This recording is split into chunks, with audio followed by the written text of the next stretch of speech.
வாய்க்கு ருசியாக சாப்பிடணுமா, வீட்டில் இருக்கிறவங்க குழம்பெல்லாம் போர் அடிக்குதுன்னு சொல்கிறாங்களா, இந்த ரெசிப்பியை செஞ்சு பாருங்க. கடுகுளுத்தம் பருப்பு போட்டுக்கலாம்.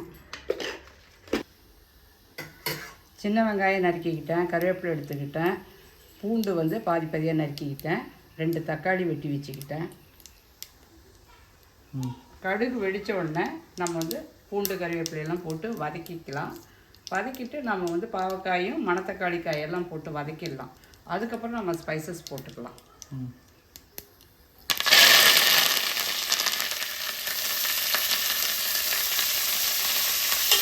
மணத்தக்காளி காயும் போட்டுக்கலாம். மணத்தக்காளி காய் வந்து ரொம்ப நல்லது. இந்த வாய் புண்ணு இருந்தாலும் வயிற்று புண்ணு இருந்தாலும் ஆட்டும். நம்ம இந்த மாதிரி குழம்புல போட்டுட்டா, புளி குழம்புல போட்டாக்கா குழந்தைங்க வந்து சாப்பிட்டோம். வெட்டி வச்ச இந்த தோட்டத்து பாவக்காய், ஃப்ரெஷ்ஷான பாவக்காய், அதையும் போட்டுடலாம். மணத்தக்காளி காய் அதையும் போட்டு வதக்கிடலாம். ஒரு நெல்லிக்காய் அளவு புளியை வந்து ஊற வச்சுருக்கேன், அதை கொஞ்சம் கரைச்சிக்கலாம். தக்காளி போடுறதுனால நம்ம அதிகமாக புளி போட வேண்டியதில்லை. சாம்பார் தூள், மல்லித்தூள், சீரகத்தூள், தனி மிளகாய்த்தூள், மஞ்சத்தூள், வெந்தயத்தூள் அத்தனையுமே வந்து ஒவ்வொரு அரை ஸ்பூன் எடுத்துக்கிட்டேன். பாருங்கள், எல்லாமே போட்டு போகிறேன்.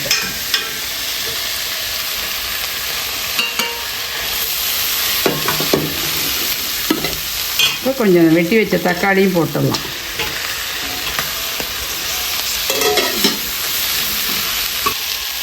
தேவையான உப்பு போட்டுக்கலாம்.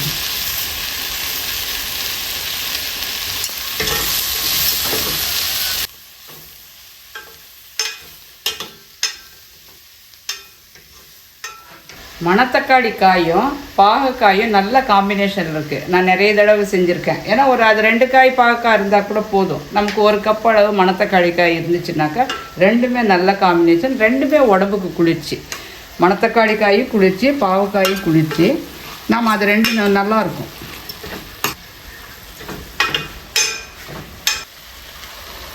நம்ம ஊற வச்ச இந்த கரைச்சி வச்ச புளியை தண்ணியை கொஞ்சம் ஊற்றிக்கலாம்.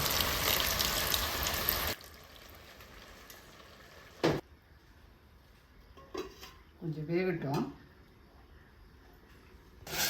அடுத்தது புளிக்குழம்பு என்ன ஸ்டேட்டஸு? நான் தேங்காய் அரைச்சி வச்சுருக்கேன், அது ஊற்றணும். இப்போ வெறும் தேங்காய் அரை மூடியா? ஆமாம், அரை மூடி.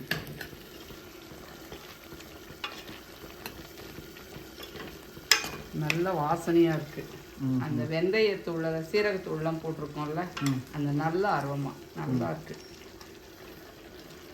எப்பயுமே இந்த கார்டன் ஃப்ரெஷ்ஷாக கிடைக்குதுல்ல, காயாகட்டும் கீரையாகட்டும், உடனே நம்ம பறித்த உடனே சமைக்கும்போது கிடைக்கிற அந்த ஒரு டேஸ்ட் வந்து ரொம்ப தனி தான். ஃப்ரிட்ஜில் வச்சு நம்ம சமைக்கும்போது என்ன தான் இருந்தாலும் அந்த டேஸ்ட் வந்து குறைஞ்சிருச்சு.